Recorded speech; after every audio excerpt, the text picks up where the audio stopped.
Vamos falar hoje aqui sobre o inferno.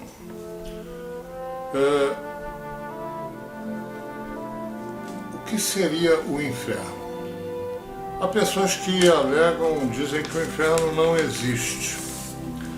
Realmente, se nós formos averiguar,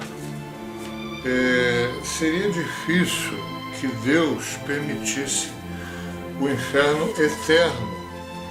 Pelo seguinte, porque o inferno eterno é um castigo tão grande que seria inconcebível que um ser amoroso como Deus viesse a permiti-lo, né? Porque vocês imaginam o seguinte: o inferno seria um lugar de sofrimento. Uma pessoa que fosse confinada ao inferno, ela ficaria em sofrimento pela eternidade. Quer dizer, então, daqui a 1 milhão de anos, essa pessoa ainda ia continuar a ficar lá sofrendo, daqui a 1 trilhão de anos sofrendo.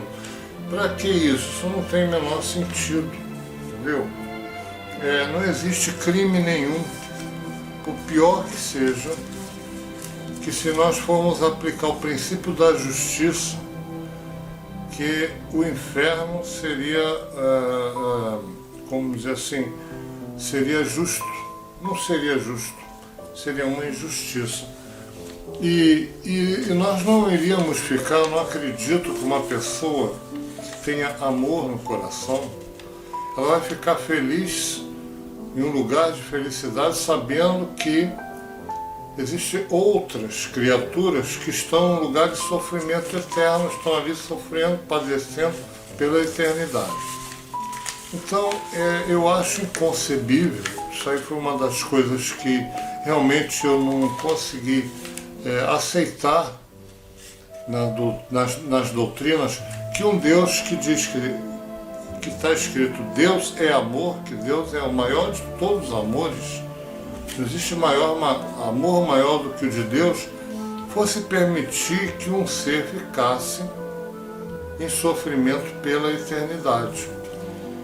Isso aí também não se coaduna com o princípio de que Jesus veio aqui para salvar todos que se haviam perdido.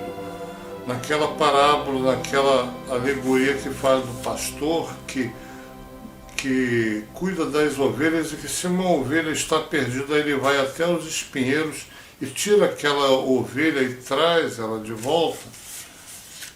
Isso significa dizer o seguinte, que existe um plano para salvar todas as pessoas, né?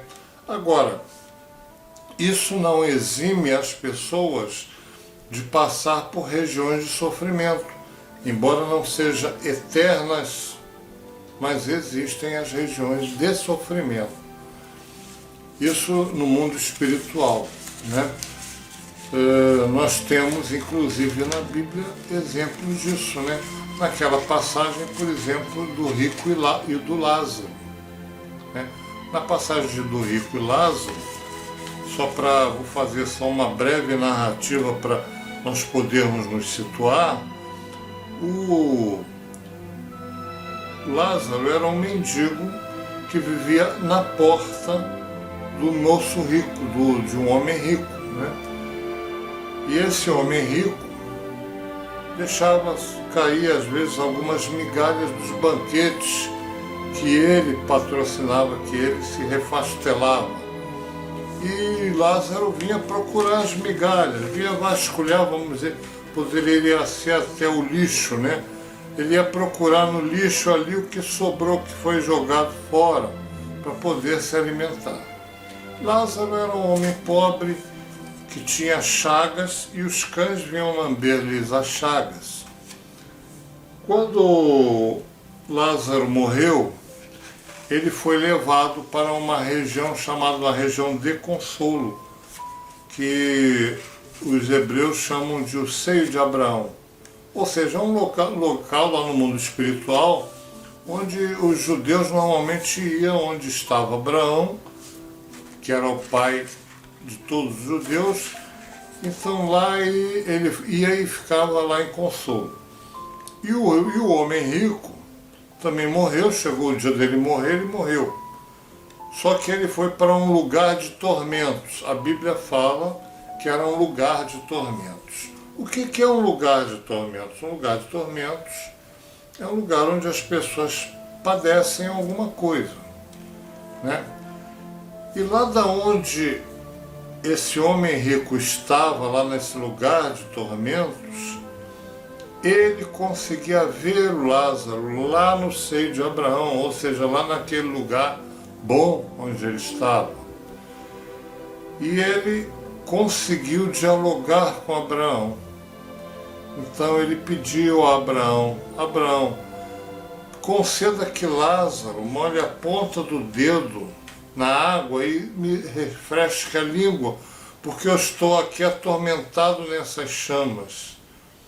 E Abraão disse: olha, existe uma barreira entre um fosso, né? Ele chama de um fosso, entre aqui onde eu estou e aí, de forma que não é possível que se faça isso.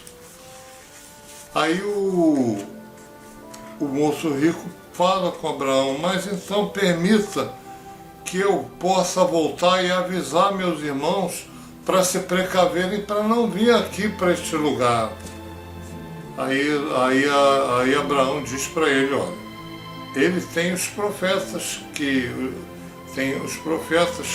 pregam. Se ele não ouvir os profetas, nem que você volte, nem que algum dos mortos volte para falar com ele, nem assim eles ouvirão.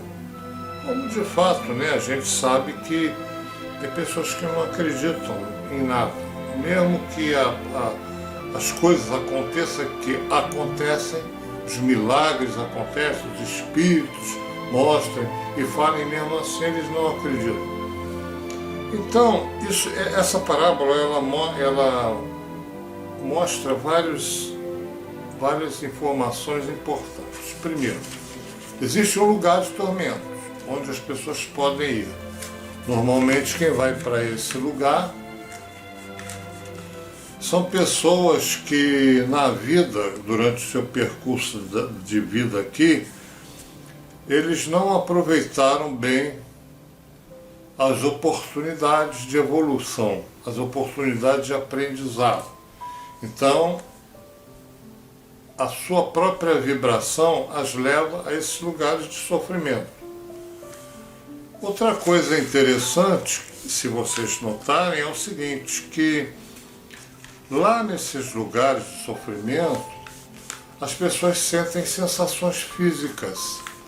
Então, esse homem rico, ele estava sentindo sede, ele estava sentindo calor, sentia sede, por isso ele pediu que Lázaro molhasse o dedo na água e colocasse na língua dele para ele se refrescar. Isso significava que ele sentia calor lá onde estava e sentia dores também. A gente sabe, por relatos que vêm do mundo espiritual, que algumas pessoas, alguns espíritos, né, depois do desencarne, eles continuam sentindo as mesmas coisas que sentiam em vida, inclusive dores físicas, né? Então, isso é muito importante a gente saber, que as dores físicas às vezes permanecem no mundo espiritual, quando nós malbaratamos o nosso corpo físico, né? De forma que ele venha adoecer e sentir dores. Às vezes essas dores também continuam no mundo espiritual. Então, isso aí vem a demonstrar que os locais de sofrimento no mundo espiritual existem, né? E existem em várias gradações, não são locais em que, nem todos os locais do mundo espiritual que são de sofrimentos, de grandes sofrimentos. Existem locais mais, vamos dizer, mais amenos. E existem locais de mais sofrimento. Isso, inclusive, eu vou expor aqui agora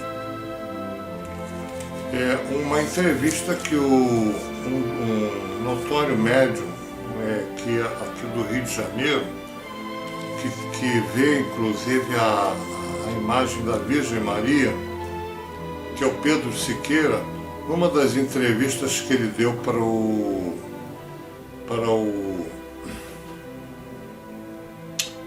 Amaury Júnior, né? Foi entrevistado pelo Amaury Júnior. Ele faz relatos interessantes sobre essas regiões do mundo espiritual. E nós vamos mostrar agora aqui. Você não perguntou, por exemplo, sobre vida após a morte? Sim, já. Você acredita em reencarnação? Não, a Igreja Católica não Mas crê. você acredita? Não, eu sou católico praticante, não. Eu sou católico, mas eu discordo de um monte de coisas da igreja. Sim, claro. Mas reencarnação você não acredita? Não, eu estive lá do outro lado, levado em espírito pelo meu anjo da guarda diversas vezes. Então, por exemplo, eu estive em purgatórios, eu estive em locais mais próximos do paraíso, então eu sei como eles vivem, vi como eles vivem. Já esteve no purgatório? Tive num purgatório já. Como é que é o purgatório? Bom, eu tive em alguns purgatórios, porque purgatórios são em graus, dependendo do tipo de pecado que se faça, se cometa. Então, já tive em purgatórios muito ruins, onde as pessoas sofriam demais. Sofriam de quê? Sofriam, por exemplo, pessoas que avistavam um pequeno açude, num lugar muito árido, muito quente, mas não conseguiam beber daquela água. Então elas ficavam ali sofrendo ao redor, né, um tipo de uma punição. Agora, vi outros bem melhores, onde as pessoas moravam em belas casas, com paredes esverdeadas, com campos, e trabalhavam, né, nesses lugares. O diabo existe? Claro, sim. Estão ouvindo aí? Para vocês ficarem bem antenados. Como é que... Mas o diabo existe? Não só um, né? Alguns, né? Então me fala dessa parte. Então, eu até narro num dos meus livros o encontro que eu tive com um dos, digamos assim, desses anjos caídos mais... Do lado maligno? Maligno, mais proeminente. Né? Espíritos do mal? Espíritos do mal são demônios. Bom, demônios. Então se é espírito, você... Na verdade, demônios. Então, desde pequeno me azucrinavam a vida, balançavam o meu berço. Minha mãe narra que eu gritava, eles estão pegando fogo. E mexiam na minha cama, no meu berço. E certa vez eu tive encontro com um deles, dos grandes, né? E ele paralisou o meu corpo, era uma madrugada, eu estava na minha cama, paralisou o meu corpo, e eu não conseguia me mexer. E ele apareceu, assim como estou lhe vendo, e bastante assustador, ameaçador. E eu fiquei muito apavorado na época, porque eu não conseguia me mexer e pensei que eu fosse morrer. Mas o pior é que não seria a morte o pior, porque eu sabia o que tinha do outro lado, porque eu já tinha visto várias vezes. O pior é que eu pensei que ele fosse me levar com ele. E aí não seria uma boa ideia. Fale mais do outro lado. Então, do outro lado, tem esses lados de muito sofrimento, tem a questão do inferno, que é um lugar de muito, muito sofrimento, uma coisa horrível, onde eu não aguentei, se nós tivéssemos um relógio, eu não aguentaria 5 minutos ali, não aguentaria, de verdade. Por mais resistente que eu fosse, aquilo é um sofrimento terrível. Nossa, purgatório assim, imagina o inferno. Não todo purgatório é assim, né? São vários purgatórios e tem purgatórios melhores, onde se trabalha, onde são belos os lugares, entendeu? E o paraíso? O paraíso eu não sei, eu nunca cheguei a vê-lo, mas o que eu vi, que me parece mais próximo, é uma coisa magnífica, né? Belíssima, assim, lindo. Eu tive a oportunidade de me sentar com 10 desses santos num palácio que parecia ser de luz, feito de luz, que parecia com cristal, e com uma vegetação muito bonita, que resplandecia cores, né? Um esverdeado, dourado, e assim, sentar naquele lugar, só a euforia que te dá, né? O prazer que te dá só de estar ali é uma coisa indescritível. E como é que Imagina morar ali. Bom, hoje eu vou visitar o purgatório. Não foi na minha escolha, não foi. Não, agora eu vou dar mais uma voltinha no paraíso. Você teve alguma experiência fora do corpo, é isso? Exatamente, várias vezes. Mas não numa operação cirúrgica, nada? Não, em casa. Fui dormir e acordei lá. Você dorme e Sim, e aparece aí depende geralmente do meu anjo da guarda. Quando ele quer me levar, eu não sei como é que ele faz, ele simplesmente me puxa, eu saio, vou.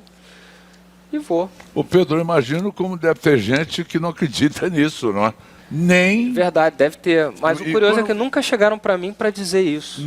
Nunca ninguém vem discordar de você, não é? Nunca aconteceu. Especialmente depois de frequentarem lá a reunião. Porque na reunião, quando se abre essa dimensão, eles sentem a presença de Nossa Senhora, alguns veem, e alguns veem alguns anjos, e sentem esse mundo espiritual. Essa é a grande vantagem, por isso que eu nunca precisei me explicar, nunca precisei... E as outras sinceramente. religiões, o que falam? Não sei, muita gente de outras Aquelas religiões... que não cultuam Maria. Bom, lá nas reuniões do terço vão até evangélicos rezar e supostamente não cultuam Maria. Nós temos muçulmanos, nós temos budistas, nós temos muitos kardecistas, né? Uma grande parte, inclusive. Então eu realmente não sei, porque Maria, quando ela aparece, ela diz que ela é mãe de toda a humanidade.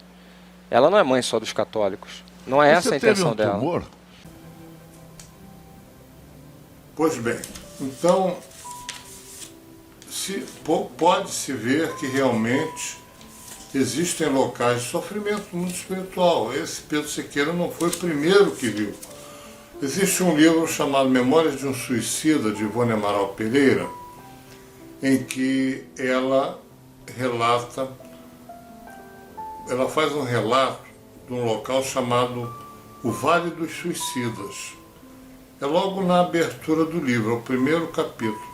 Seria interessante as pessoas lerem, porque ali existe um relato de um local de grande sofrimento no mundo espiritual e que é um local normalmente frequentado não só por suicidas, mas como também por criminosos, grandes delinquentes que ficam ali naquele local, né? E outra coisa também que as pessoas às vezes pensam que não existe são os chamados demônios, ou anjos caídos, ou diabos, etc. Existem espíritos que assumem esses papéis, né? E eu suponho, inclusive, que sejam espíritos que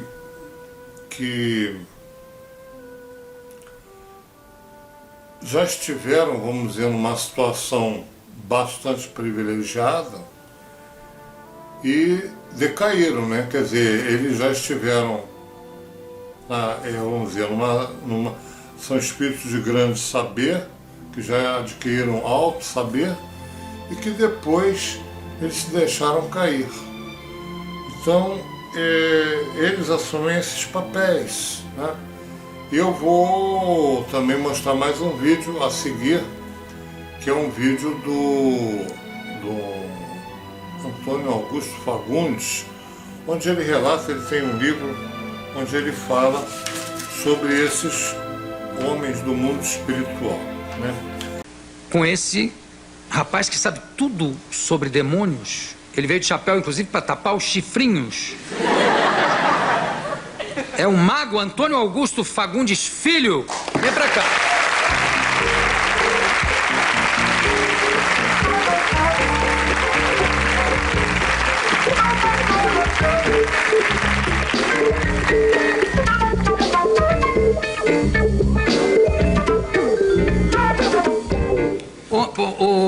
Antônio, essa pena aqui é de afastar diabo, não? Não, essa é uma pena de águia que é para atrair as energias positivas. Né? Para afastar os demônios, eu tenho os para-raios aqui, né? São... Isso é para-raio? É uma lança africana. Pode pegar? Pode pegar, pode pegar. Uma se lança passar africana. Um demônio aqui... Não, os demônios são teus fãs também, não tem problema. Demônios são meus Aham. Isso aqui...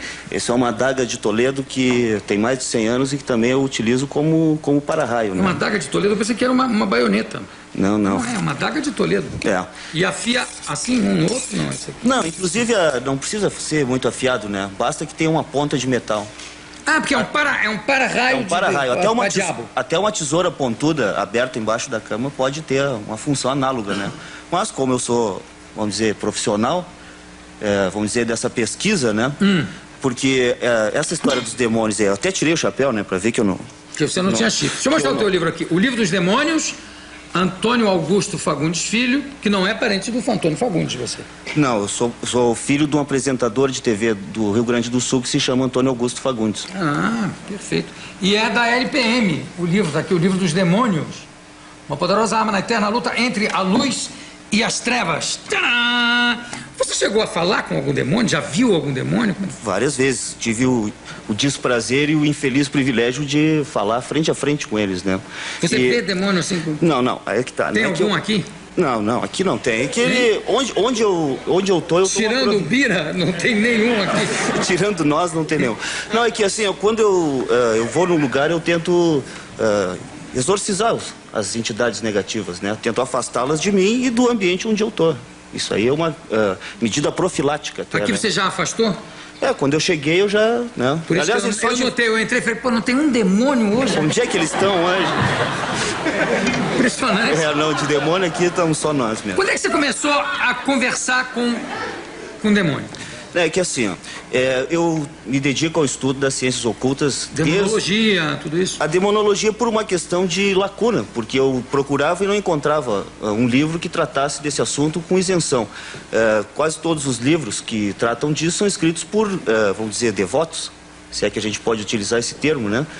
Pessoas que... Devotos do demônio. Claro, não, mas aí é que tá, também é uma ligeira incorreção, né? Não é o demônio. São os demônios. As pessoas têm a tendência... Beelzebub, Astarate... Isso, Lilith, Leviatã, Mefistófeles. Mas assim... Uma pá de diabo, né? Uma pá, mas eu botei só a diretoria, né? Só o primeiro escalão. Ah, porque tem um organograma no inferno? Claro, com certeza. Cada um é o chefe. Quem é o presidente? O presidente é Lúcifer Satã. Que ele é um como... Lúcifer Satã. Ele é... aliás, sou também um dos poucos que considera que eles são siameses. Né? Lúcifer e Satã são a mesma criatura, mas em versões distintas. O Lúcifer é quando ele era anjo, depois virou Satã quando... Exatamente. Né? Quando pensou que Lúcifer, que eu trago a luz, ele pensou que ele era a luz. Isso. Aí Deus falou, não. Sim, mas a questão é a seguinte, assim como os dedos de uma mão fazem parte de uma mesma estrutura, cada demônio, cada entidade tem uma especialização distinta. Mas como você falou, é como se fosse um organograma de uma empresa. Isso, mas o que é importante a gente entender é o seguinte, que essas entidades, elas não são tão poderosas quanto a gente tem a tendência de achar. As pessoas pensam, não, o diabo é culpado de tudo. Não, o meu livro é um libelo humanista, no qual eu digo que essas forças são resíduo do nosso próprio livre-arbítrio. Claro. Mal comparando, se a pessoa vai morar num apartamento onde nunca morou ninguém, não tem nenhuma energia residual. Se naquele Nem do pessoal que construiu? Talvez da mais-valia deles, do sofrimento, da mais-valia de estar dando lucro para o patrão. Mas a questão é assim, se um operário se acidentou e morreu ali naquela sala, vai ficar uma energia ruim naquele apartamento. Mas por quê? Só porque a pessoa morreu fica uma energia ruim? Sim, ninguém gosta de morrer, né, João? Não, mas ninguém gosta de morrer, mas depois que morre... E acidentalmente, acidentalmente a pessoa leva um tempo até se conscientizar de que ela já não pertence ao mesmo plano físico onde nós estamos, né? Quanto tempo leva isso? Varia de acordo com a evolução espiritual da pessoa. Quer dizer, fica o espírito rondando ali dizendo, pô, eu não morri, que sei o que está acontecendo. Alguns vão trabalhar e tudo, trabalhar? Vão trabalhar, batem ponto, E recebem? Eles vão na fila, mas não entendem por que não pagam eles. Mas não é esse o ponto. E o fantasma usa crachá, não? Alguns usam.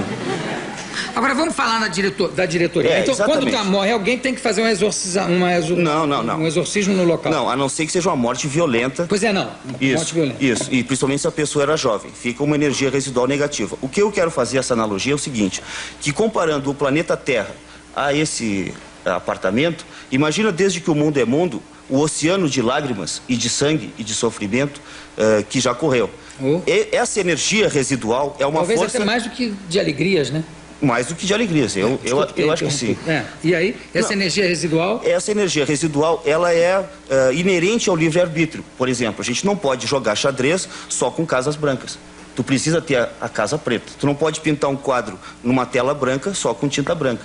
É necessário que haja o contraste para que haja diferenciação. Para que haja sombra, é preciso que haja luz. Não, o contrário. Pois é, enfim, não existe sombra sem luz. Isso. Né? É a questão dialética, uma questão do tal, o yin e o yang. Mas o importante é o seguinte, que essas forças, elas são alimentadas pelo livre-arbítrio constantemente, das gerações que vêm, constantemente, vamos dizer, reforçado pela mesma maldade. Em outras palavras, todo assassino é Caim. Não sei se tu tá entendendo. Claro. É sempre o Caim matando o pobrezinho do Abel de novo e de novo e de novo. E toda vítima é Abel. E toda vítima é Abel. Tá? Vamos ao organograma dessa empresa do inferno. Como é que certo. é? Então temos Lúcifer, Satã na presidência. Que assim, Lúcifer não governa mais, né? Na Primeira Guerra Mundial, isso também é uma informação... Não governa. Quem governa... Ele está doente? O que houve? Ele cansou a beleza dele, né? Ele achou que o mundo estava muito mais diabólico do que ele pretendia. Então ele entregou vamos dizer, o comando aos mais furiosos, né? Que seria Beelzebub, que é o regente do princípio da putrefação, né? Beelzebub é um dos mais... É forte o Beelzebub? É um dos mais malignos, né? Deixa eu abrir esse negócio direito aqui. Foi ele que falou, através do Calígula, aquela famosa frase que queria que o povo tivesse uma só cabeça para cortar de um só golpe. Foi Beelzebub? Sim, através do Calígula, né? Eu não sabia, não. Bom, você é que tem isso aí... registro disso? Não, isso aí são estudos, ou... isso são informações que, vamos dizer, eu recebi em meditação do próprio. Do próprio Beelzebub. Por isso que no livro tem ex auditis et visis, de acordo com o que foi ouvido e visto. Certo. Né? Bom, aí tem Beelzebub. Depois, você falou, vou falar da diretoria. Sim. Bom, é que assim, não é, eles em si não obedecem nenhuma hierarquia. Eu coloquei isso no livro para dar uma ideia, né? Eles não obedecem uns aos outros. Cada um faz a sua parte. Mas o que eu quero dizer é o seguinte: essas entidades não são autônomas. Elas não podem ler o pensamento da gente. Elas não podem saber o que a gente vai fazer. Um anjo de luz, ele é uma força amorosa. Portanto, ele sabe o que a gente pensa. Claro. Quando a gente vê um anjo, e eu algumas vezes... Você vê anjo também? Já vi algumas vezes, bem menos. O que é melhor? Ver anjo, né? Olha, é relativo, porque olha só, quando a gente vê um anjo, a gente tem a tendência de se sentir como uma criança de fralda suja no dia do aniversário, digamos assim, entendeu? A gente se sente inferior, se sente primitivo, animalizado. Eu pensei que era ao contrário, que a pessoa se borrava toda quando via o demônio. Não, aí que tá. Não, perto do demônio tu te sente um anjo. Porque tu é muito superior a ele. Barbaridade. Claro, tia. Né? Essa, vamos dizer, esse contraste que é a questão. Agora... Mas você não me deu ainda o nome da diretoria. Você, por enquanto, só botou aí o Beelzebub. Não, é que eu quero debater uma questão mais profunda. Se quiser ver a diretoria, tem o índice. Não, mas aí a gente debate a questão mais profunda. Só para informar aos telespectadores e ao pessoal aqui, como é que é um pouco essa hierarquia que eles não respeitam, claro, mas enfim. Sim, Seria Satã, né? Beelzebub, quem mais? Astaroth, que é o do dinheiro, da ganância. Astaroth é o do dinheiro. Isso. Com H no final, né? E alguns escrevem sem. Eu prefiro, acho que uma questão cabalística de botar o H no final. Claro. Astaroth, quem mais? Leviatã, que é o espírito da solidão moderna e o espírito do embrutecimento da mídia, né? Que é o que faz com que a mídia seja cada vez mais crua e as pessoas cada vez se perturbem, se impressionem menos com isso, né? Leviatã, depois? Mefistófeles, que é o da mentira, né? Que é o dos pactos. Né? Que é o que faz os contratos, né? Que compra alma, vende alma. Mas quem o corretor do inferno. Mas quem dá o preço é o Astaroth. Quem dá o preço da alma é o Astaroth. O Mefistófeles, ele é o que é o relações públicas. Redige o contrato. Isso, exatamente. Quem mais? Depois do... Tem a Lilith, que é o demônio sexual, que é muito mal compreendido, né? Que é a força feminina da natureza e que os homens, por terem medo das mulheres e entrarem em conflito com a natureza feminina delas e deles também, dão ensejo a esse tipo de manifestação maligna e perversa da feminilidade, né? Que qual é que é o senhor das moscas, qual é? É o Beelzebub. Beelzebub. E o que diz meu nome é Legião, qual é? É o Beelzebub também. O Beelzebub também. Foi que entrou na vara de porcos e que pediram autorização, né, para Jesus. Que ele disse, não, joguem-se no abismo. Qual é o teu nome? É Legião. Por quê? Porque somos muitos. Né? Aí... Qual foi quando Jesus é tentado pelo demônio no deserto? Era Lúcifer mesmo. É Lúcifer, né? Aliás, Satã. Né? Satã, o Lúcifer, Agora, eu queria que você me dissesse, Antônio, porque a gente começou a falar nisso, depois mudou.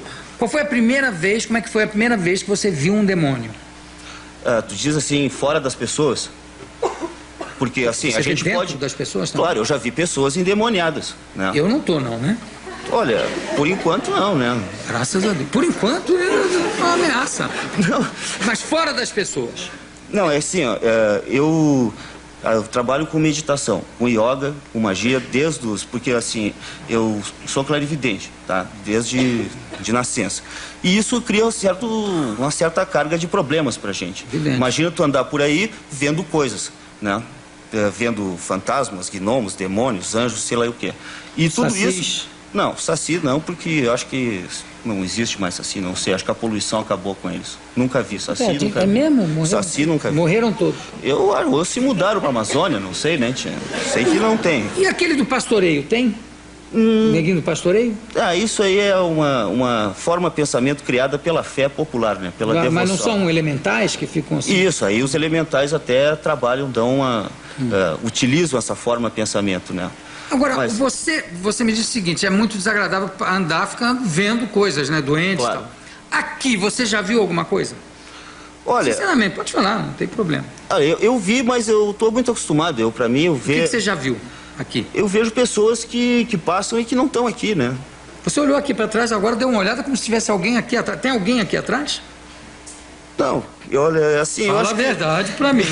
Eu acho constrangedor esse tipo de colocação, entendeu? Eu prefiro... Porque tu tá trazendo pro concreto. Eu quero colocar coisa em termos mais Mas a abstratos. gente coloca as duas coisas, porque, entendeu? Quer dizer, você chega, você é um vidente, né? Claro, Sim, evidente. Desde isso, criança é uma isso. coisa que te incomoda, claro. Você vai andando, vai vendo ali, tem um duende E uma ali. coisa tem- que eu aprendi a disfarçar. Isso aqui é interessante. Agora, claro, é evidente que a minha curiosidade natural é saber, por exemplo, se tem alguém aqui atrás da gente. Não tem ninguém, não. Fica frio. Não minta. Não tem ninguém, não? Não, Ali não, no não tem quinteto, tem alguém? Pode ter um anjo aqui, que é isso? Não pode? Não, os anjos estão sempre presentes. É claro, anjo da guarda, etc. Isso, é. Isso você vê também? Vejo, mas assim, só quando eles deixam e eles não... Agora você são- não está vendo o meu anjo da guarda, Não, por exemplo. não. Mesmo porque o estado emocional coloca a gente dentro de uma outra receptividade, né? O anjo da guarda acompanha o físico da pessoa? Ou seja, o meu anjo da guarda é gordo? Não, Não tem nada a ver. não tem nada a ver. Não tem nada a ver com o corpo astral, com a forma, nada. Não, o corpo pode sofrer toda... É a mesma coisa que dizer que o meu anjo ele é todo desenhado, todo tatuado. Também, né? Aí ele ia embora. Não, Se querer tatuar o anjo à força, imagina. né? Mas aqui, por exemplo, você já viu pessoas o quê? Que morreram e que estão passeando ainda por aqui? Isso aí é muito comum, né? Mas E falam contigo? algumas falam, mas em geral eu não dou muita atenção, né? Já tenho muitos problemas com os vivos para ficar me preocupando com os outros, né? Mas que mal educado que tu é. Mas eu não... Né? Não é... Essa experiência começou, você tinha que idade? Quando eu comecei a ver essas entidades, aos 19 anos, quando eu voltei a fazer yoga, né?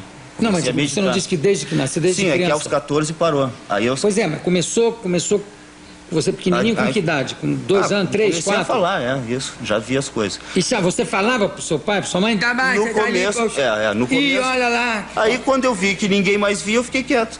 Foi uma excelente na escola, sua. uma excelente escola. Bom, você disse que o demônio não tem a força, claro, muito evidente que ele acha que tem a força. Eles ele não têm um tem. marketing muito bom. Eles têm um marketing muito bom e a capacidade de sedução deles é tão boa quanto a nossa capacidade de desejar as coisas. Então, nesse sentido, né? Não, mas ele também se acha mais forte do que ele é na realidade, não acha? Com certeza, com certeza. Eles acham, inclusive, que o mundo é deles e que vivemos no reino deles e que... Você concorda comigo que eu tenho uma teoria, o seguinte, que assim, vamos comparando cultura com erudição, né? A cultura é você aprender e utilizar o conhecimento. E a erudição, muitas vezes, pode ser só uma coisa decorada. Acúmulo de informações. Você concorda que o demônio pensa que é culto, mas ele é só erudito e é muito burro? É verdade, porque os raciocínios, os sofismas que ele faz, ou que eles fazem, né, são muito falhos, muito capengas. Tanto que... Burro, né? Burro. Inclusive o jeito de achar que vai, né? Que é anjo e que vai virar Deus. Agora tu já tocasse num ponto central que eu acho que é a principal questão, que aquele que é malvado, acima de tudo, é burro, porque ele serra o próprio galho onde ele está sentado. Entendeu? Aquele que prejudica os outros, prejudica a si mesmo e a todos os outros que ele nem pensou em prejudicar. Em outras palavras, aquele que se salva melhora a face do mundo. Aquele que se entrega nos condena também um pouco. Claro, entendeu? e a ele nos também, puxa para ele. O demônio é bonito? Quer dizer, quando você vê um demônio fora dos outros, é uma coisa bonita ou é uma coisa repulsiva? Algumas manifestações eram bonitas, mas só dois. Só dois conseguem, vamos dizer, talvez devido ao poder, que eles conseguem se apresentar em forma bonita, atraente. Quais são? É o Lúcifer e a Lilith, que são os dois mais Mas só poderosos. quando querem, né? Ou não? Só quando querem também. E quando são feios, como é que é? Porque se ele é sedutor... Ah, sim. Quando eles são feios, eles assumem formas infra-humanas ou extraterrenas. Qual foi o pior que você viu? Como é que é? Não, eu diria assim, ó, que o Alien e o Predador são, assim, tipo, camareiros deles, entendeu? Sabe? São os office boys deles. E não te dá medo quando você vê isso? Não, porque eu estava cumprindo uma missão, né? Eu não estava ali porque eu queria, eu não estava vendo os demônios porque eu fui lá chamar ou procurar ou entrar em contato. Sim, mas mesmo assim, você vê um bicho daquele na tua frente, não, mas falando aí com você, né? Falando. Mas aí é que entra o aspecto que quem me mandou foi o meu anjo. E aí ele me colocava dentro de um cilindro de luz, e aí tudo bem, os demônios ficavam falando em volta. Aliás, eles falaram a contragosto. O meu livro é um catálogo não autorizado pelos demônios, entendeu? Uma biografia não autorizada Uma dos biografia demônios. não autorizada dos demônios. Eu revelo coisas extremamente constrangedoras aí deles. Por exemplo? Por exemplo, eu sou o primeiro demonólogo a catalogar a cocaína como um demônio. Ela é uma entidade espiritual infernal. Ela é o demônio ou ela é o pó do diabo? Não, ela é filha caçula de Lúcifer. A cocaína? É. Ela é uma Mas a invenção. cocaína é material, é uma coisa material. Sim, mas toda substância possui em si uma vibração espiritual. Como é que você chegou a essa conclusão? Que a cocaína pela observação e pelo contato infeliz que eu tive com pessoas escravas dela, né? Súditos, eu diria, da Rainha Branca do Mal. Pessoas, por exemplo, amigos de infância que eu gostava, que eram assim quase como irmãos e que eram homens de bem, vamos dizer, que eu acho que é o objetivo, entendeu? De ser um homem reto e justo e, né, fazer as coisas de acordo com a tua consciência, eram homens de bem e entraram em contato com ela e subitamente se transformaram de uma forma assim como Jekyll e Hyde, entendeu? Tem uma coisa interessante aqui, ó, nome, Asmodeu. Shasmodai Sidonai. Tem três em hebraico, Azamod, destruir, exterminar. Aí você põe, isso aqui é interessante, cargo, destruidor geral. Diretor administrativo. São analogias, né? É que nem um catálogo de observador de pássaros. Tem o nome, a referência, o aspecto, o habitat natural. Pode surgir um demônio novo aí, não? Pode. Através, principalmente, por exemplo, o demônio da poluição é um desdobramento de Beelzebub, que é o gerente dos princípios da poluição, mas existem, vamos dizer, subdemônios poluentes novos que não haviam, né? O demônio da radiação. Essa gaita que você usa é alguma coisa para afastar demônio, não? Não, isso é só para afastar os meus instintos. Uma coisa só por...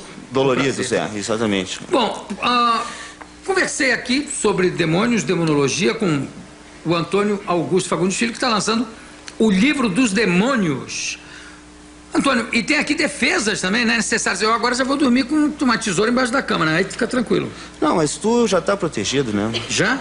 É porque assim, ó, todos aqueles que mexem com a emoção dos outros, músicos, artistas, poetas, escritores, que fazem as pessoas se emocionarem ou se divertirem, eles estão, vamos dizer, são donatários de uma carga emocional, uma gratidão, uma onda legal.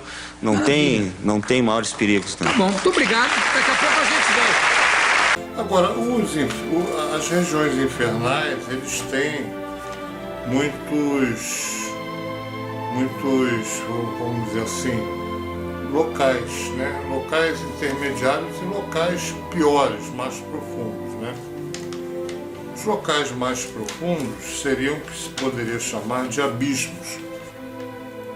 A Bíblia fala muito sobre os abismos, né? Uma das vezes em que a Bíblia fala sobre os abismos é naquela passagem em que existiu uma manada de porcos que está lá em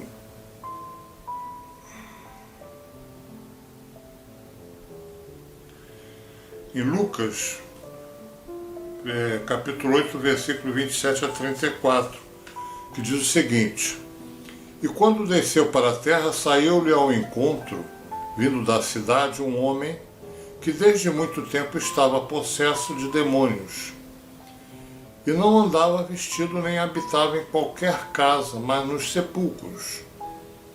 E quando viu a Jesus, prostrou-se diante dele, exclamando e dizendo com grande voz: Que tenho eu contigo, Jesus, Filho de Deus Altíssimo? Peço-te que não me atormentes. Porque tinha ordenado ao espírito imundo que saísse daquele homem, pois já havia muito tempo que o arrebatava. E guardavam-no preso com grilhões e cadeias, mas quebrando as prisões era impelido pelo demônio para os desertos. E perguntou-lhe Jesus, dizendo: Qual é o teu nome? E ele disse: Legião, porque tinha entrado nele muitos demônios. E rogavam-lhe que não o mandasse para o abismo. Né? Esses demônios, eles pediam para não ir para os abismos, porque é um lugar de muito sofrimento. E andava ali pastando no monte uma vara de muitos porcos, e rogaram-lhe que lhes concedesse entrar neles. E Jesus o concedeu. E tendo saído os demônios do homem, entraram nos porcos. E a manada precipitou-se de um despenhadeiro no lago e afogou-se. E aqueles que os guardavam, vendo o que acontecera, fugiram e foram anunciá-lo nas cidades e nos campos. Então vocês veem que Jesus era um espírito de tal envergadura, de tal autoridade, que os espíritos saíam sem discutir, porque a gente vê aí muitos casos de exorcismo em que para um espírito sair de um espírito que está possuindo alguém, para ele sair, ele precisa de muita energia, muita oração. Na verdade, isso acontece o seguinte, porque normalmente para a pessoa expulsar um demônio, ela tem que ter autoridade. Autoridade significa que a pessoa tem que ter uma certa santidade, tem que ser um espírito evoluído. Não pode ser um espírito que tenha muitas marcas no passado, né? Porque, vocês vejam bem, até nos filmes isso aparece, né? Normalmente o espírito do mal, ele procura sempre mostrar para aquela pessoa que está querendo expulsá-lo alguma coisa que aquele espírito fez de mal, que pecou e tal, para que ele se sinta culpado, né? Então, na verdade, é isso que acontece, né? A pessoa tem que ter autoridade moral, não pode ter pecados. E quem é aqui na Terra, eu pergunto, qual é o ser humano na Terra que não tem pecados, né? Então, para começar, a pessoa tem que falar sempre em nome de Jesus, em nome de Deus, mas tem que ter autoridade, né? Quando a pessoa tem autoridade, não precisa discutir muito, não. É só chegar e falar que ele sai, na hora. Porque o espírito do mal, ele não consegue resistir à luz. Ele não resiste à luz. Não tem como resistir. Entendeu? E Jesus, na verdade, Jesus não gastava energia. Jesus só falava uma vez e acabou. Aqui nesse caso, os próprios demônios foram procurar Jesus para pedir que já sabiam que iam sair, não tinha como, né? Então, isso aí seria interessante para as pessoas saberem, entenderem que o inferno, o purgatório, o que é o purgatório? O purgatório é como se fosse um umbral. Aqui a Terra é um purgatório. Mas aqui na Terra nós estamos na região do umbral. Agora, existem lugares muito piores no mundo espiritual, muito piores, de muito mais sofrimento, que para ali só vão, obviamente, aqueles espíritos que estão devendo, né? Porque quando o espírito não está devendo, mesmo que ele tenha que não tenha tido, vamos dizer, grande sucesso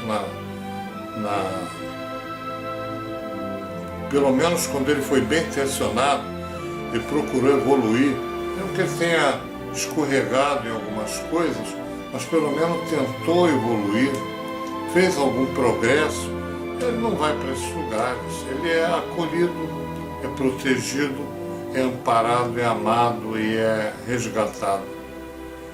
Inclusive nós temos aí várias experiências de quase morte, pessoas, né, que passaram por outro lado e não viram nenhuma assombração lá do outro lado. Normalmente o que eles veem é uma luz que vem em direção a eles, se sentem muito bem, um túnel, né, com uma luz, e obviamente às vezes vem parentes que os vêm receber, que vão levar para fazer a passagem, e eles se sentem muito bem. Às vezes vêm lugares paradisíacos, lugares muito belos, como naquele vídeo do Pedro Siqueira, ele relata alguns lugares que são próximos ao paraíso, embora não sejam ainda o paraíso, né? Então, fica esse vídeo aqui para reflexão, né? Então, até a próxima.